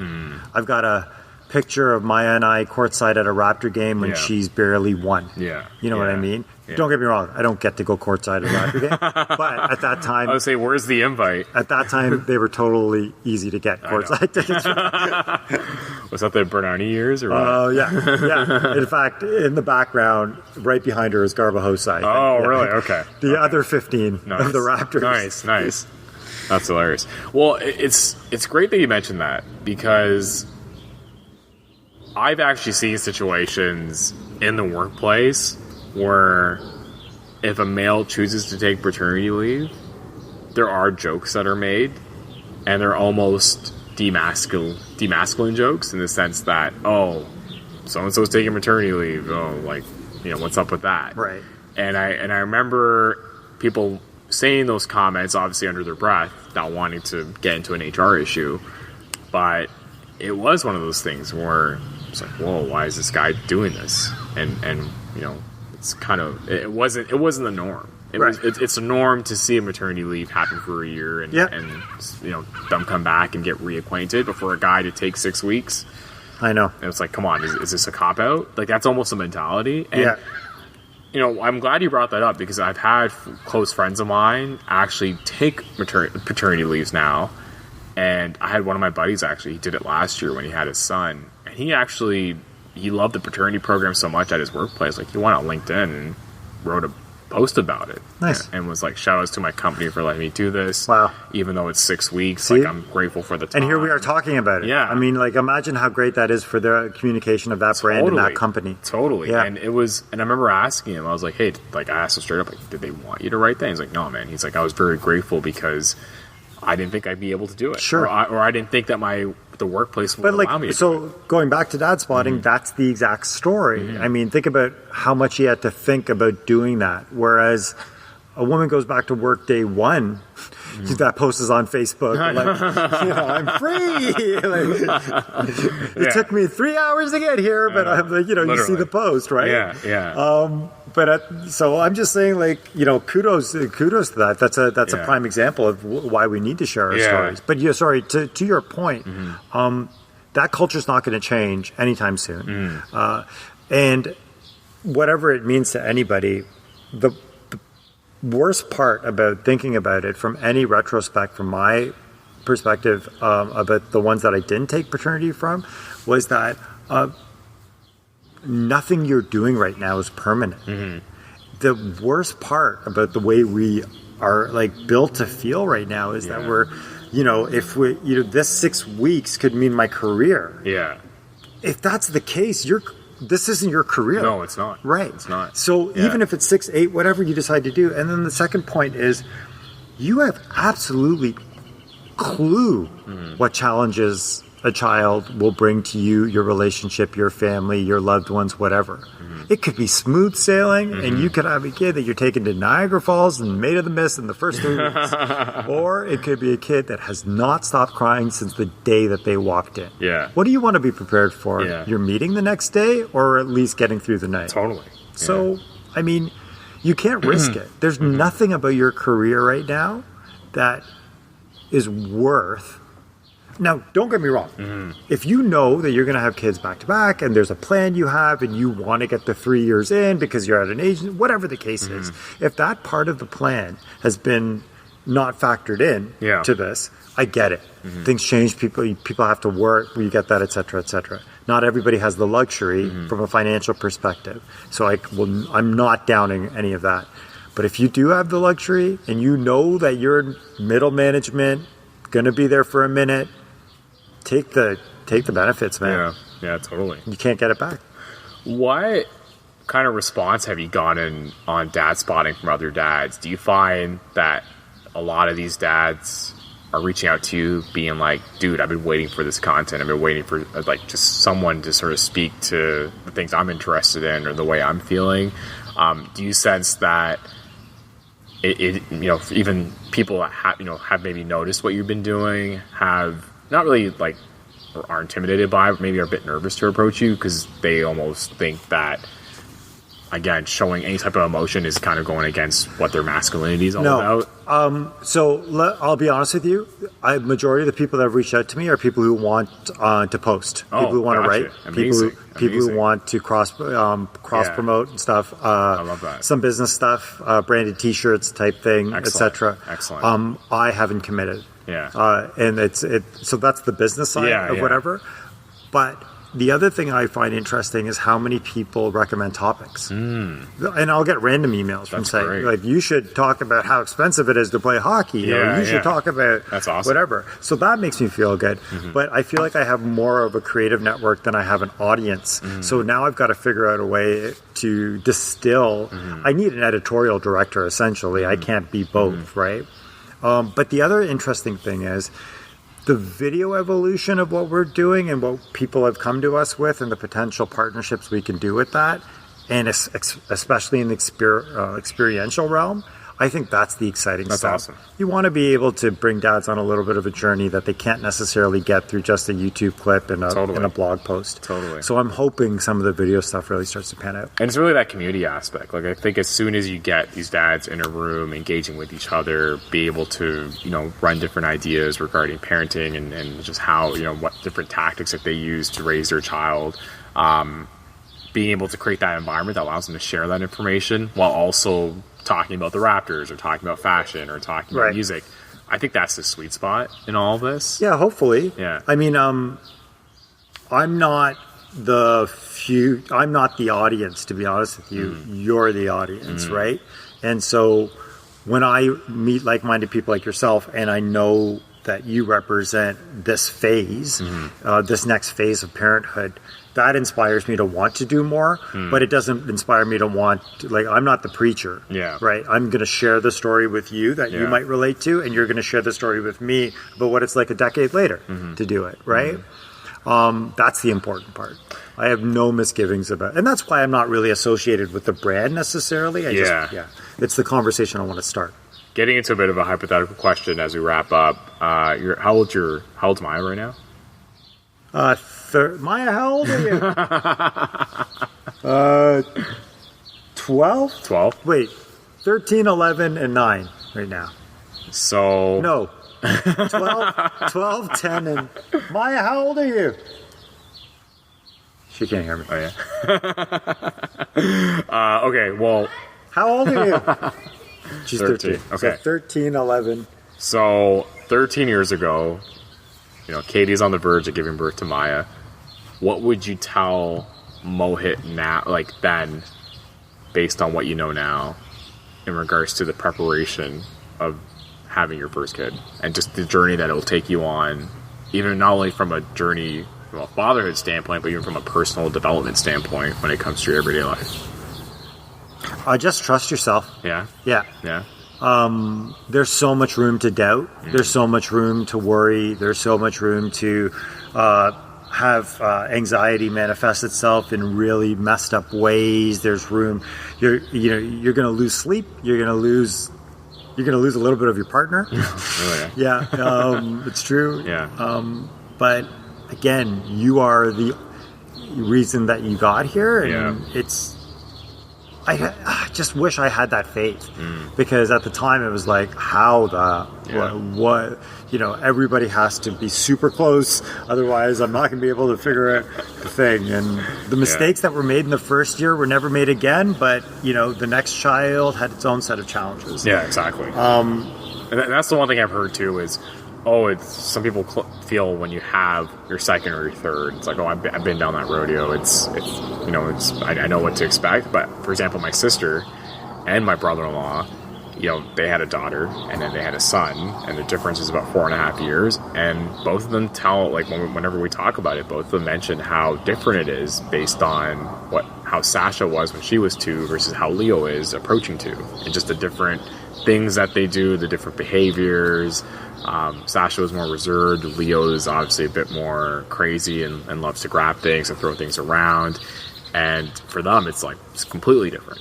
Right. Versus maybe going into the fact that, we've been through this before, we know what to expect versus not expecting. I think one of the things parents forget when they do those observations, though, is how much they've changed. Oh, okay. I think that you learn a lot in the first round about why you were crazy. And that's why that change happens. But the last point I want to make about that is that you're not necessarily trusting yourself because of everything you've been through. It's because you've been through it and you're prepared for what you're going to go through. So don't be afraid to evolve. Your life hasn't stopped because you've become a parent. It's just become better. That's a good way to end this. Thanks for joining us, man, on New Theory Radio. That's Mohit Rajhans, the creator of Dadspotting, as well as Mohit Movies and Think Start Consulting. I love how you use a question mark. Just making sure it's correct. We're going to take a brief break here on New Theory Radio, but we'll be right back here on Saga 960 AM.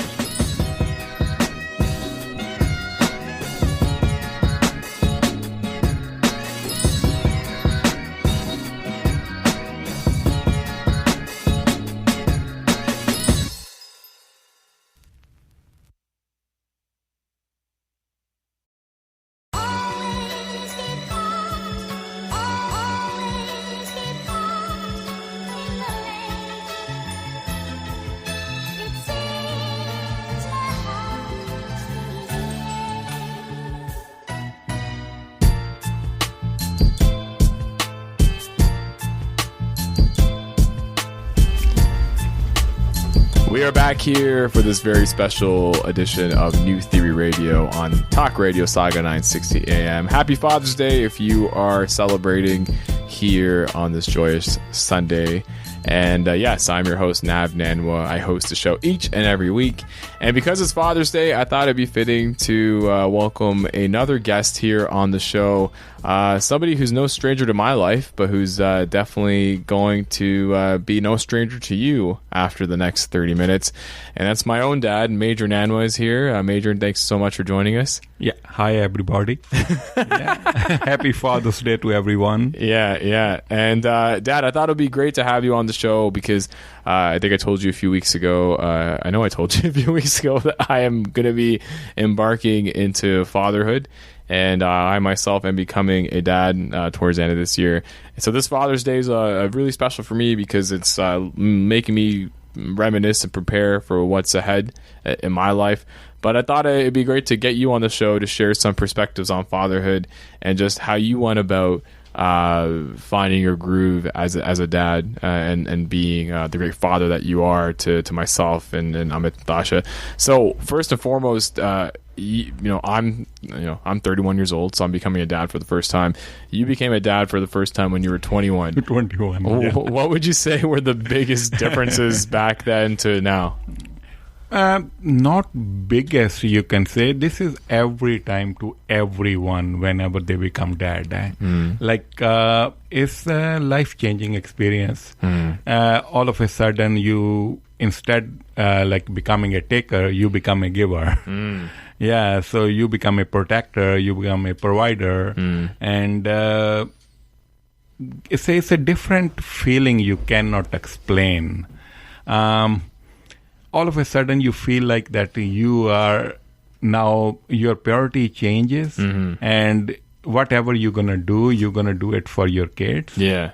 So that's the biggest difference. And all of a sudden, and it's a natural change. Nobody explain you, nobody can tell you what to do. It's been years, it's been generations, everybody is doing. It's a natural procedure. Yeah. And best wishes for you. No, but and I think you bring up a good point in regards to the fact that you don't really know how to prepare, but eventually, I guess, once you step into that role, that you prepare. But you being so young when you and Mom were, when you had Dasha, did it speed up sort of the maturity process for you? Yeah. In a day. Yeah. Wow. When you go to the hospital, and you are single. When you're gonna come back, you are double. Yeah. Then you start thinking, and when the first time the child comes in your hands, it's the best feeling you can ever have. Yeah. You can ever have. Yeah. And I was very nice. Thank God. I have 3 kids. All are healthy and they all are smart, I can say. Yeah. Well. I know for the latter, I'm the smart one. Yeah. And I know for the healthiness, we all try. Yeah. But so, and what's interesting about all of us is we're all 6 years apart. So at each stage, when we all sort of came into this world, the kid above us was at a different stage in their life, and you see that a lot with how all 3 of us interact. You see the fact that, because Tasha is the oldest, who's my older sister, she's 6 years older than me, but she's 12 years older than Amit. So there is obviously that age gap, but they're almost like a motherly relationship with Amit and Dasha. Then with me being in the middle, it's like the best of both worlds because I do find myself sometimes competing with my sister in regards to, and not like competing, but unintentionally competing based on the precedents that she set. And then you have just the relationship of me being the older brother to Amit. And then you have Amit who has to deal with 2 older siblings, both a big brother and a big sister.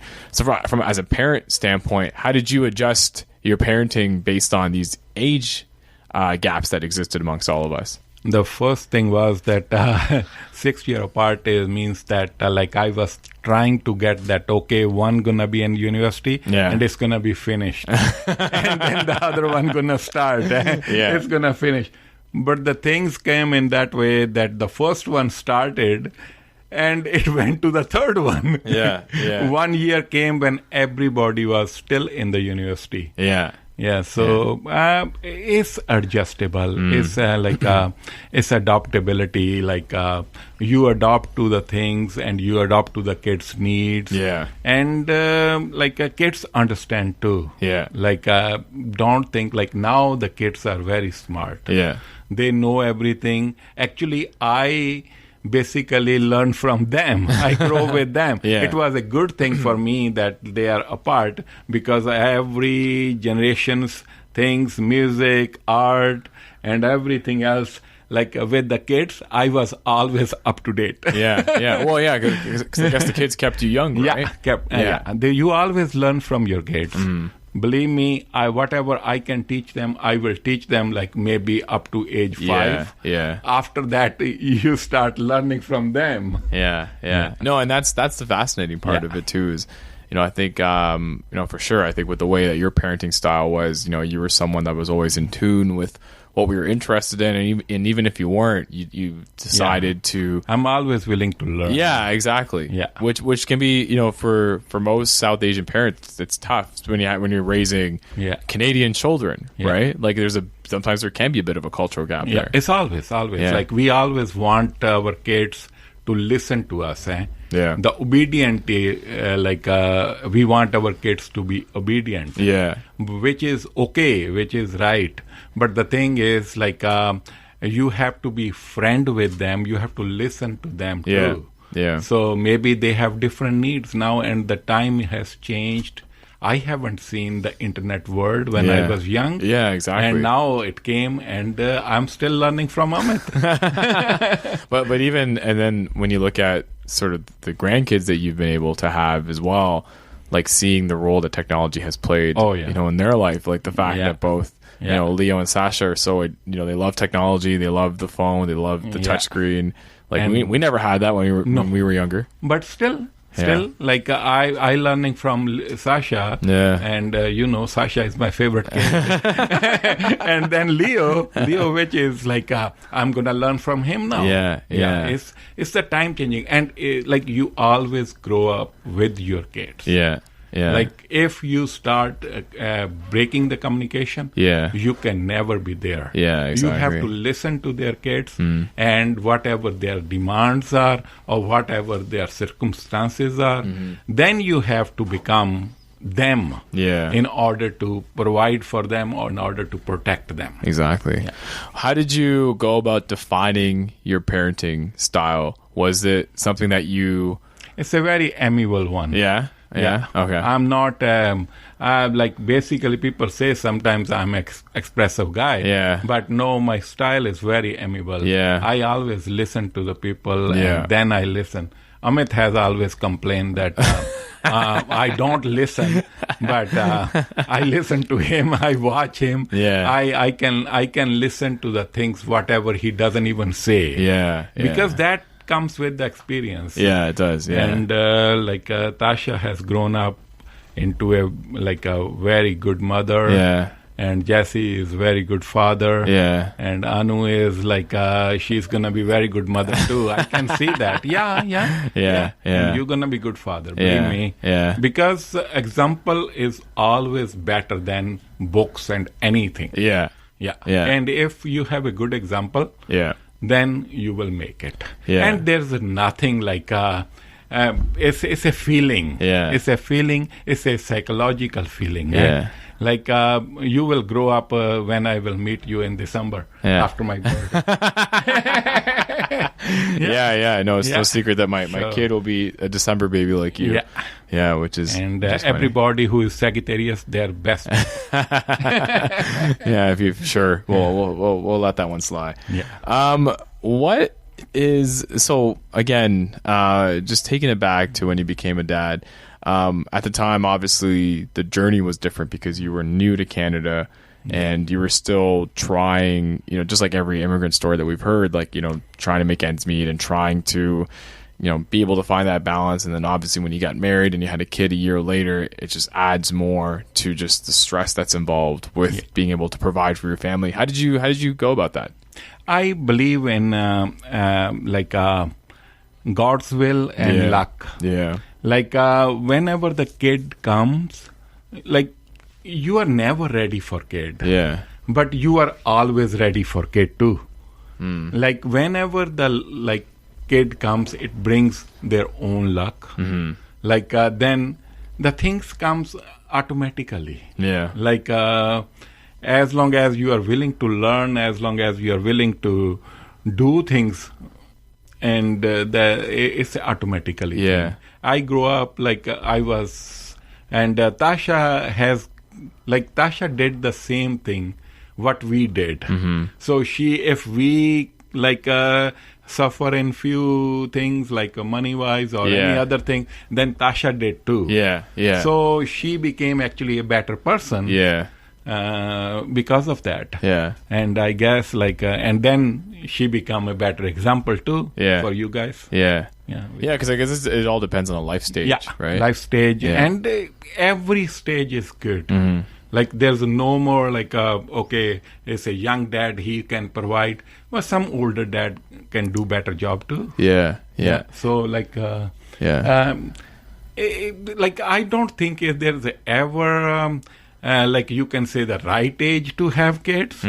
Is always when the kid's gonna come, it's gonna come. Yeah, and that's the thing I've noticed in my process is obviously everyone has perfect timing that they would like to live up to when it comes to when they want to have a kid and when they want to buy the house, when they want to be retired. But then circumstances happen. Life doesn't work like that. Yeah, it never works like that. I was thinking I'm going to have a kid when I will have a house and have everything. Yeah. I had Tasha when I didn't even have $100 in the bank account. Wow. So, and she brought her own luck. Yeah. Yeah. And then you came, and then we have a house, and we have everything. And Amit came, Amit brought his own luck. So it's pretty much, and Amit had it easy, is that what we're saying? Amit, not easy. He has lot of pressure from you guys. But actually, he is a very good kid. Yeah. Yeah. He's okay. Follow at colorblind photography. Is it at colorblind photography _? Yeah, on Instagram. He does all of our photos here on New Theory Radio. Talent runs the family. So when it came to, I guess, your own upbringing, to the upbringing that you were able to provide your children, what were the key differences? Obviously, growing up in India is a lot different than growing up in Canada. Yeah. But was there anything that you took from your parents that you applied to your parenting style, or was there something that maybe that your parents did that you didn't do because of the fact that you were in a different area? No, I got a lot of things from my parents. Yeah. My father was a very good man. He sacrificed a lot for us. Yeah. And I'm the eldest kid, and he believed in education. Yeah. So do I. Yeah. Yeah. And he believed that we should always stand for the right reasons, and we should always have a goal. Yeah. And we should always have a a easy relationship with he understand me whatever I wanted, and he said, okay, go and find your dream. Yeah. So I came to Canada. Yeah. No, he was he was a kind of military man. In India, military men they are considered that they are very, very strict. Yeah. But no, at their heart, they were very good people. They always ready to do whatever the kid need. Yeah. I was very lucky to have parents mine. Yeah. No, it's good because I could definitely see that style exhibited in what you gave, what you continue to give us even now, in regards to just pushing us to want to pursue our passions and pushing education. Education's always been something that you've always pushed in us, and I think we've all done a great job in trying to maintain that. Where would you say these values came from? Yeah, they always come from the your hereditary things, and then you learn from the environment too. You learn from the obstacle you face. When I came up here, I could not study. I didn't have money. I want to study. Yeah. And that's where I find out. And even now, my job is very good. I'm an independent broker. Yeah. But still, like, I could have gone up if I have some other abbreviation behind my names, which I could not have because of the reason was money and the youngness when I came. But so I want my kids to have all that. Yeah, exactly. And master degree was must for me. Yeah, you can still do it. No, but I want my Amit to do now. Yeah, a lot of pressure for the little one. Yeah. And he will do it. He promised me. So sounds like obviously there's a lot of sacrifice that was involved. Like, how did you deal with that sacrifice, knowing that you almost had to put your personal interests aside for the betterment of your family? That come naturally. When the kid comes, you become second. That come naturally. Like when the kid comes, you become very emotional. And psychologically, you change for life. Now you are a provider and protector. And when the protection comes, then everything changes. Then you stand before whatever your kid wanted, you want to provide them. Yeah, exactly. And that's all natural things. There's nothing like you can learn. It's a naturally motivated thing. Do you find that a lot of your ability to be a father was also instilled in the fact that you were the oldest amongst your siblings, that you almost always had that protection aspect of yourself that always existed? No, it doesn't matter. I don't think so. Like being older in the family make you a little bit mature. But then the youngest one can be a better father too. Father is a different thing. Then you deal with the brother and sisters. So whatever the kids you're gonna have, and whatever your situation is, you are middle kid, and you can be the best father. And Amit is the youngest. He can be the better father, even his own psyche is different. But he will be always kid brother for you guys, but he will be always father for his kids. I think that's the one aspect that really intrigues me throughout this whole process, is knowing that every move that I make after I have this kid will be under a microscope, because the kid will be there. No. Don't worry. There is nothing. Nobody is watching you. You're gonna watch yourself. And whatever you will there's nothing wrong, there's nothing right. You don't have to worry about anything.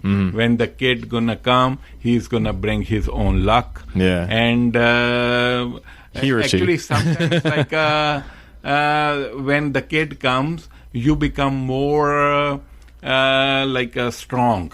And the more you want to do more in business, in life, in development, everywhere. That's the one thing I've heard a lot is some people worry about the time that's going to go missing when you have a kid, but some people feel like they're more productive when they have kids. No. I don't agree with them.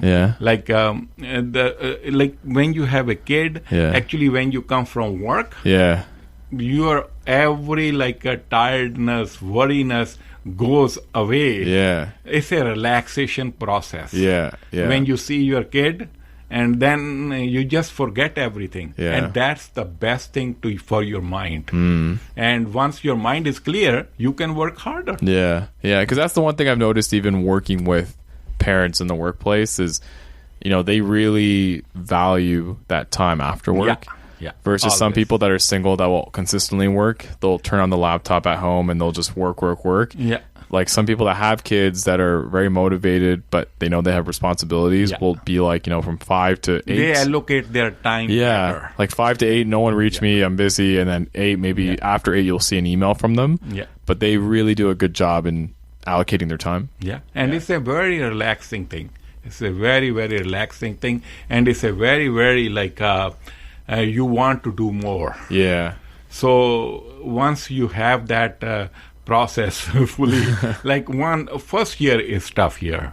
Everybody knows that. You don't know, but you will have help. That's not a problem. But when I had Tasha, I didn't have anybody up here. Yeah. So when she was crying, we don't even know what happened, why she was crying. Yeah, so figuring it out. Yeah. Yeah. Like, so the poor kid suffered.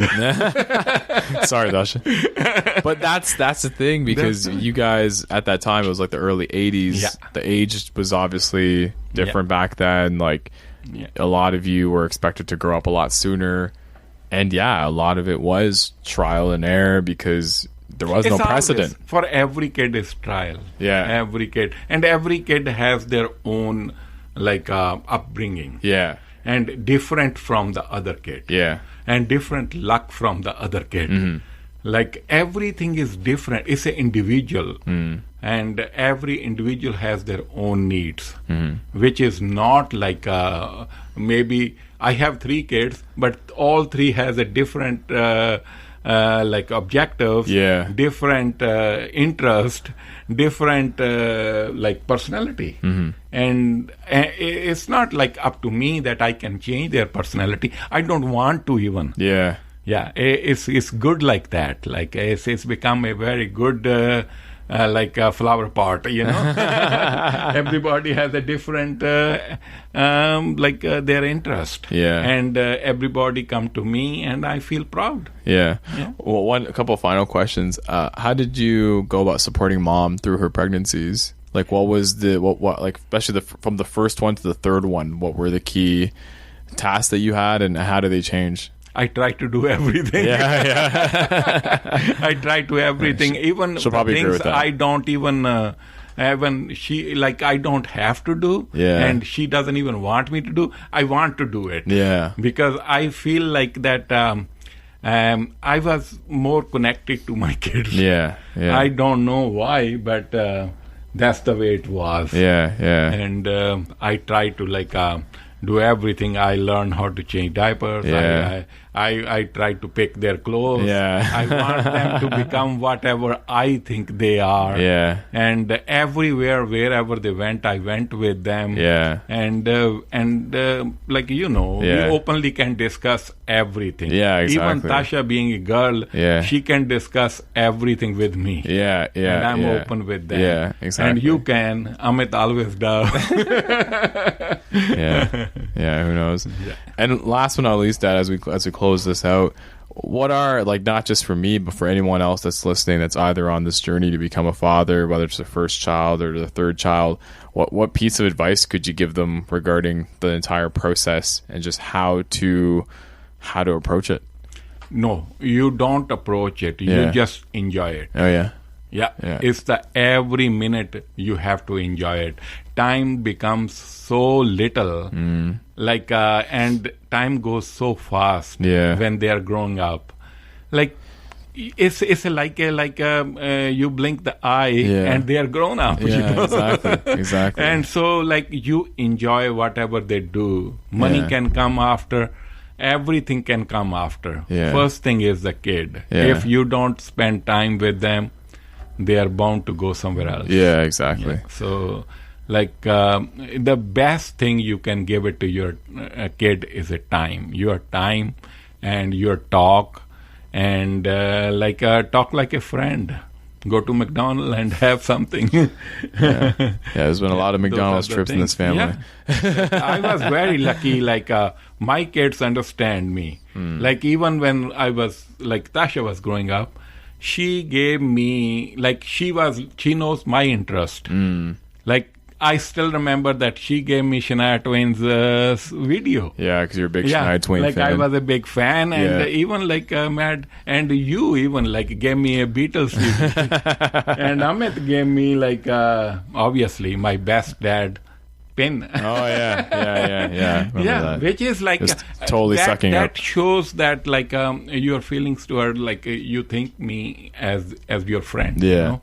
And that's what I cherish. I like it, and that's what I want to be, and I want the things like that. Awesome. Yeah. Well, thanks, Dad, for joining us here on this very special Father's Day episode of New Theory Radio. If any of the listeners want to connect with you, what's your social media handles? Social media. What is it? Is it at Major Nanwa? Yeah. On Instagram? Yeah. Yeah, go check out Major Nanwa on Instagram. You can see his Raptors fan photos. Yeah, and go Raptor go. Yeah. Hopefully by the time this airs, either they're heading into Game 7 or they've already won the championship. Yeah. But thanks, Dad, for joining us. Appreciate it. Thank you very much. Bye.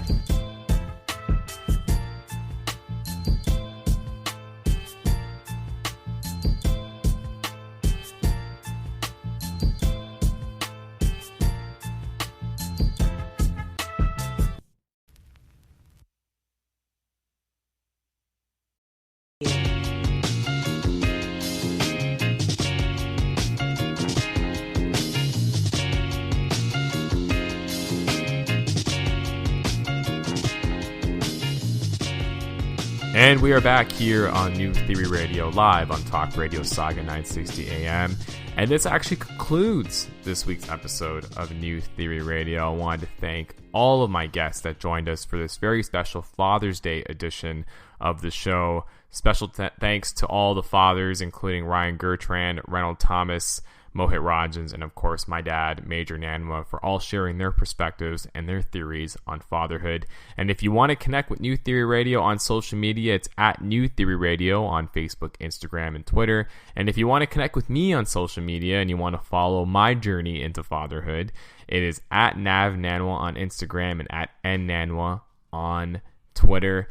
And yes, if you missed today's episode, it will be available on iTunes and Spotify starting tomorrow, which is Monday. As well, it will be repeating later on in the week here on Saga 960 AM, so keep it locked on our social feeds to find out when.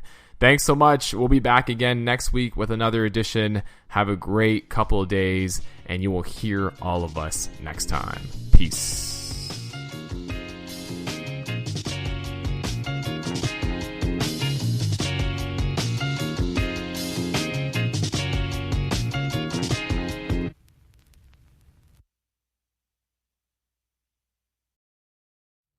At American University, we don't just hope for change, we create it. We don't just dream of a better world, we make it a reality. With a graduate degree from AU, you'll access expert faculty and connections throughout DC to develop skills and experience to turn your passion into purpose. And that purpose can make all the difference in your career. Discover the difference a degree makes at american.edu/grad school.